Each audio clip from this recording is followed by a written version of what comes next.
Hello everybody. So today we will start with the future tense. Now future tense is the most easiest, right? Future tense में actually अगर आप लोगों ने past और present tense पढ़े हुए हैं तो future tense is nothing. It's just a piece of cake. ठीक है, कुछ भी नहीं है future tense. So future tense को किन तरीक़ों से एक्सप्रेस किया जा सकता है, सबसे पहले I will tell that.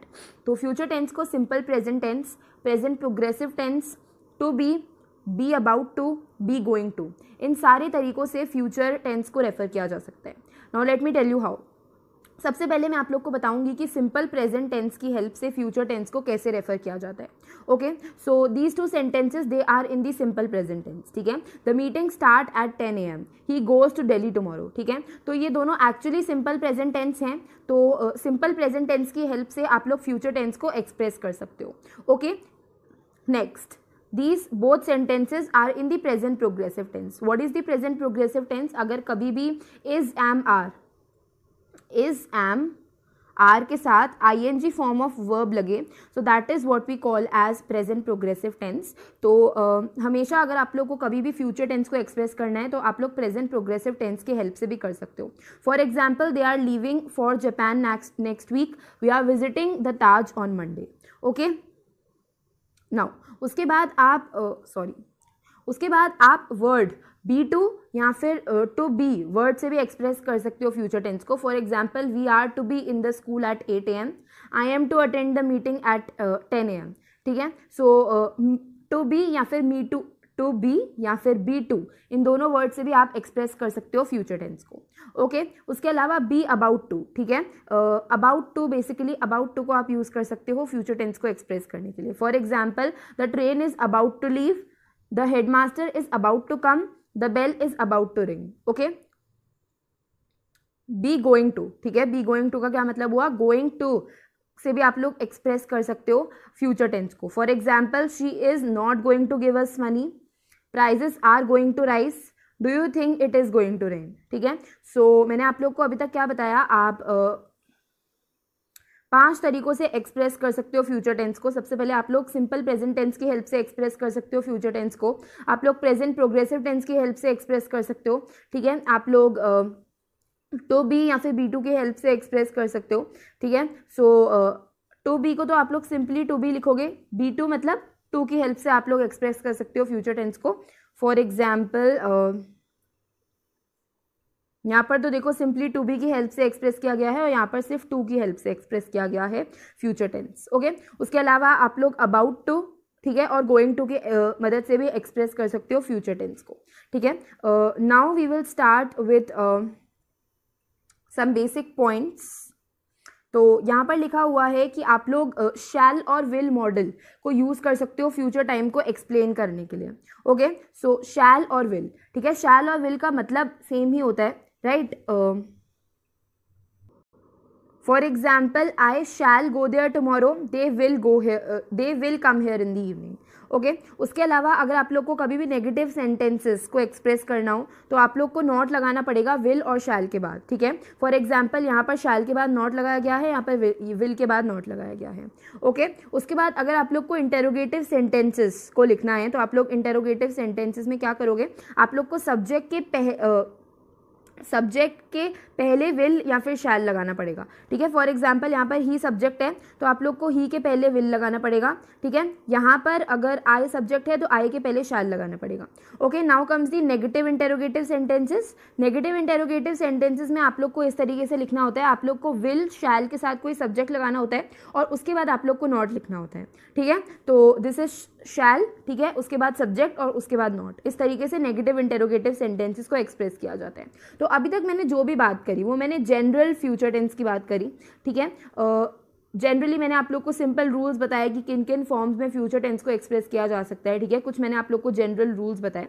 Now we will come to detailed topics. ठीक है, so first is simple future tense. Okay, तो सिंपल फ्यूचर टेंस कौन सी सिचुएशंस में यूज़ होता है अब मैं आप लोग को वो बताऊँ. अगर बात करें फ्यूचर टेंस के यूजेस की, ठीक है, for example simple future tense, future progressive, future perfect progressive, इन सब के अगर यूजेस की बात करें इन सब के यूजेस बिल्कुल जनरल होते हैं, बिल्कुल कॉमन होते हैं, ठीक है। सबसे पहले अगर मैं बात करूँ सिंपल फ्यूचर टेंस की, तो सिंपल फ्यूचर टेंस में सिंपली शैल या फिर विल लगता है, ठीक है। सिंपल फ्यूचर टेंस में सिंपली शैल या फिर विल लगता है और उसके साथ आप लोग को जो भी लिखना हो आप लोग लिख सकते हैं। For example I will eat pizza tomorrow, ठीक है। फ्यूचर के रिस्पेक्ट में आप लोग को कुछ भी लिखना है तो आप लोग लिख सकते हैं, ठीक है। Next example, I shall go on beach on 22 जून, ठीक है। इस तरीके से अगर आप लोग को सिंपली कुछ फ्यूचर के रिस्पेक्ट में लिखना है तो आप लोग शैल और विल लगा के सिंपली लिख सकते हैं। If I talk about simple future tense, ठीक है, तो सिंपल फ्यूचर टेंस का यूज सब बच्चों को पता होता है कि सिंपली आप लोग को शैल या फिर विल लगा के कुछ भी लिखना है, ठीक है। अभी भी मैंने आप लोग को 2-3 एग्जांपल्स भी दिए उससे रिलेटेड, बट आप इन नोट्स में कुछ और यूजेस दिए हुए हैं कि किस तरीके से आप लोग को सिंपल फ्यूचर टेंस यूज़ करना है। तो let me tell you that uses, okay.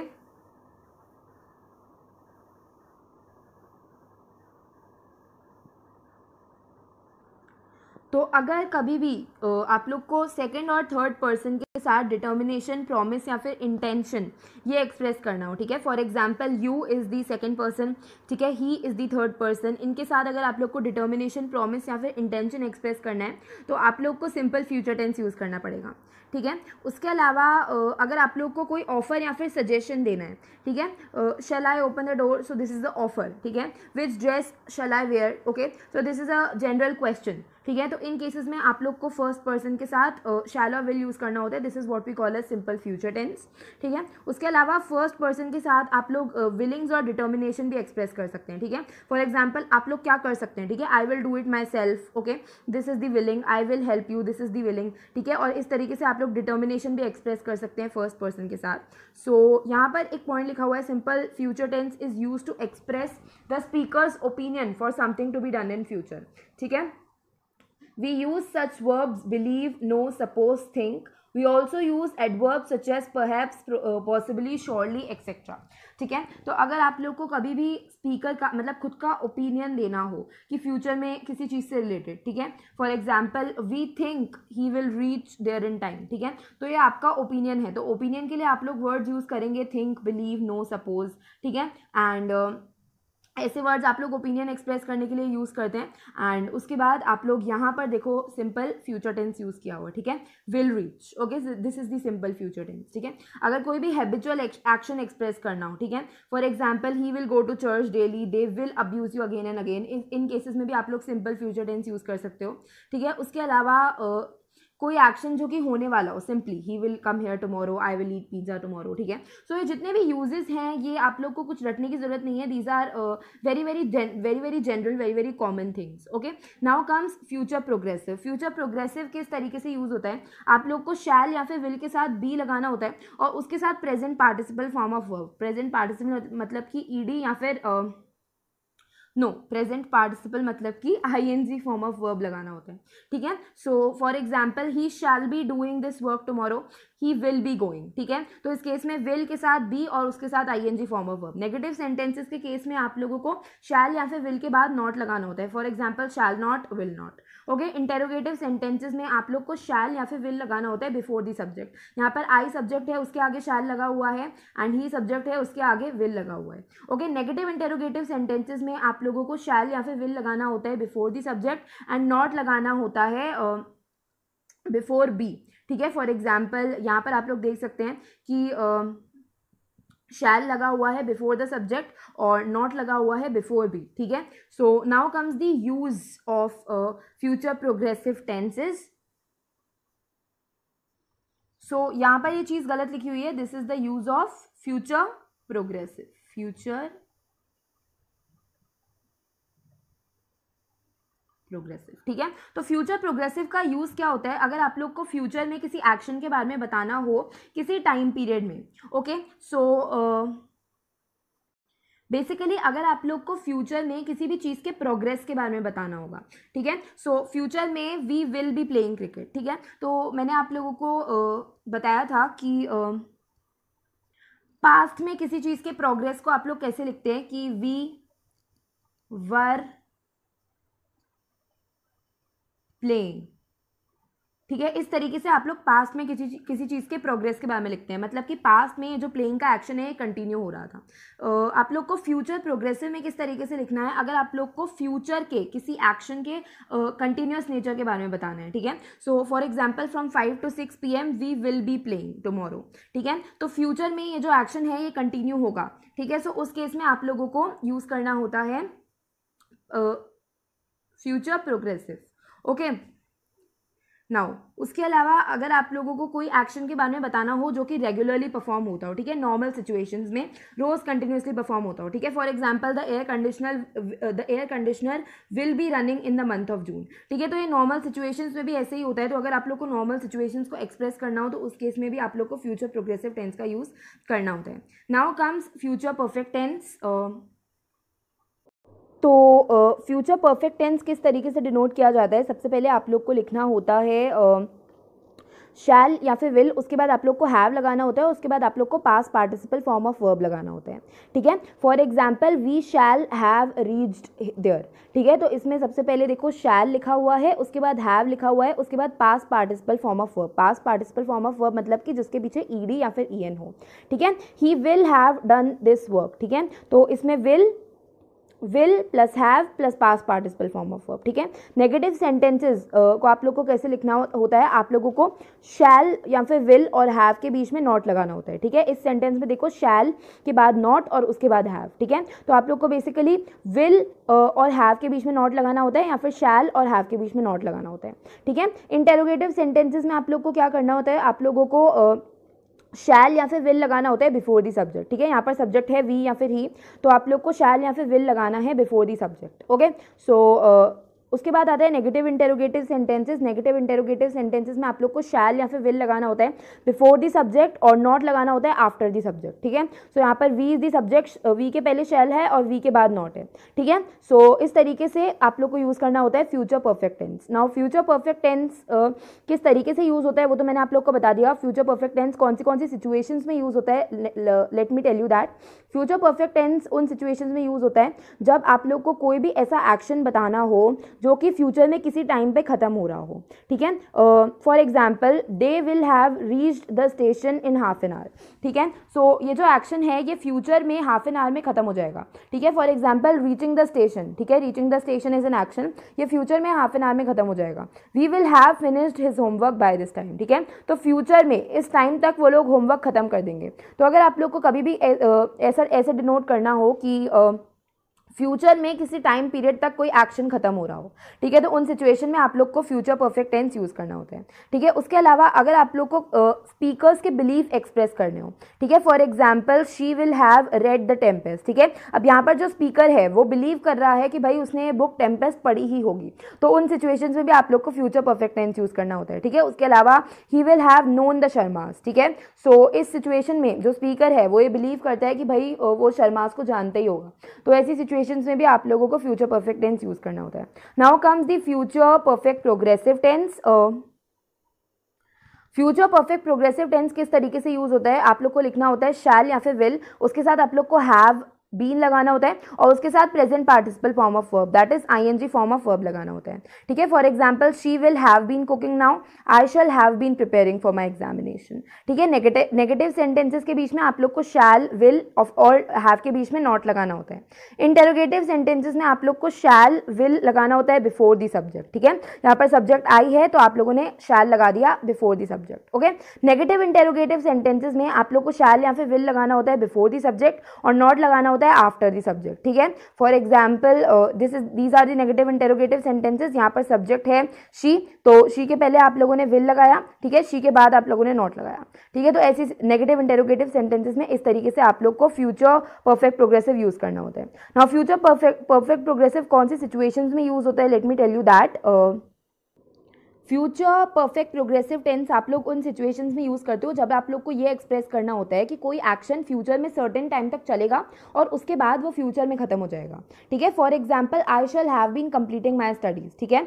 ये जो एक्शन है ये फ्यूचर में कुछ टाइम तक चलेगा और उसके बाद कंप्लीट हो जाएगा, ठीक है। फॉर एग्जांपल फ्यूचर में वो कुछ टाइम तक पढ़ेगा और उसके बाद उसकी स्टडीज़ खत्म हो जाएगी, ठीक है। तो अगर आप लोग को कभी भी ये डिनोट करना हो कि फ्यूचर में कुछ टाइम तक वो एक्शन कंटिन्यू हो रहा हो और उसके बाद वो एक्शन खत्म हो रहा हो, ठीक है। तो उन सारी सिचुएशंस में आप लोग यूज़ करते हो फ्यूचर परफेक्ट प्रोग्रेसिव टेंस, ठीक है।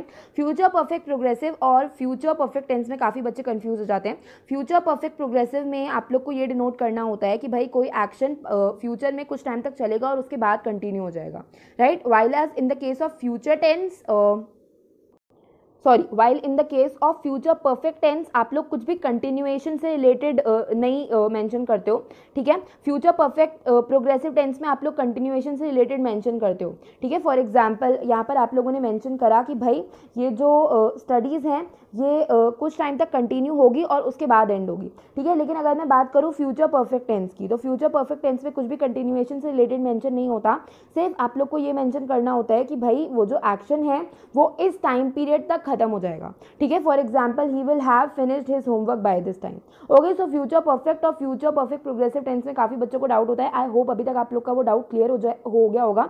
मैं एक बार दोबारा से डिक्लेयर कर देती हूँ। फ्यूचर परफेक्ट टेंस हमेशा ये डिनोट करने के लिए काम आता है कि कोई एक्शन फ्यूचर में किस टाइम तक खत्म हो जाएगा, ठीक है। While as future perfect progressive tense ये डिनोट करता है कि वो एक्शन थोड़े टाइम तक फ्यूचर में चलेगा और उसके बाद वो एक्शन खत्म होगा। Okay, now that is it for all the tenses. सारे टेंसेस खत्म हो चुके हैं। Now I will solve a exercise in the class. 10 question मैं सॉल्व करूंगी और बाकी अनसॉल्व एक्सरसाइज मैं आप लोग को होमवर्क में दूंगी।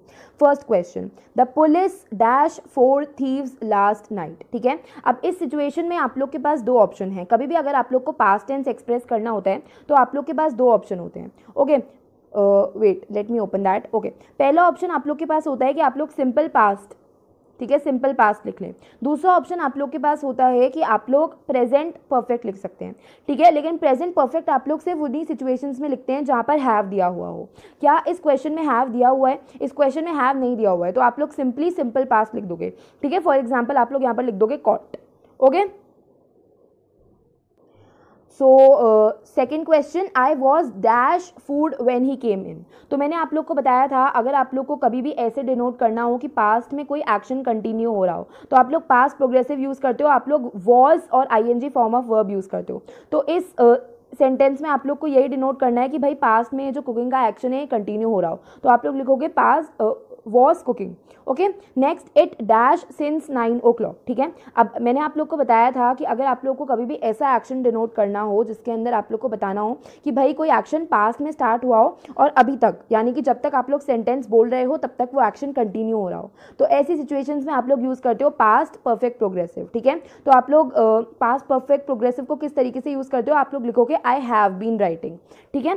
सो इस सिचुएशन में आप लोग लिखोगे इट हैज़ बीन रेनिंग, ठीक है। अब यहाँ पर हैव बीन क्यों नहीं आया? हैव बीन इसलिए नहीं आया क्योंकि इट के साथ हमेशा हैज़ यूज़ होता है। जब मैंने आप लोग को हैव और हैज़ के यूज़ बताए थे तब मैंने आप लोग को बताया था कि इट के साथ हमेशा हैज़ यूज़ होता है। और इस सिचुएशन में क्या एक्सप्रेस हो रहा है कि भाई रेन स्टार्ट तो पास्ट में हुई थी लेकिन वो अभी तक कंटिन्यू हो रही है, ठीक है। सो ऐसी सारी सिचुएशंस में आप लोग यूज़ करते हो प्रेजेंट परफेक्ट प्रोग्रेसिव।